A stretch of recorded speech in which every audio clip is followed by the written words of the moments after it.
Sajdaga peshonasini qo'ygan odam ham qanday kibr qilish mumkin? Qanday kibr qiladi? O'zing sajdaga qilyapsan, yerga qo'yyapsan-ku boshingni. Hech kim emassan, ey banda deyapti Alloh taolo. Qalbida zarracha, misqolcha kibri bor odam jannatga kirmaydi.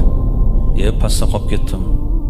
Ertaroq kelganimda yuqorida o'tirardim degan xayol keldimi? Demak kibr bor. Alloh berdi demaydi. Manmanlik mana shunaqa bo'ladi. O'zidan deb biladi. O'zining kuchidan, aqlidan, ilmidan deb biladi. Kibrlilar odamlarning oyog'ini tagida chumolining hajmida tiriladi. Kibri bo'lganligi uchun xotiniga qattiq gapiradi. Qo'ying endi ikkita bolasi bor ekan, kechiring desa kechirmayapti-da. Kelinini kechirmayapti. Iymoni butun odam kibr qilmaydi. Kibrning eng katta ko'rinishi bu Allohga kibr qilish. Imom Azam aytadilar, soch olishni odobini men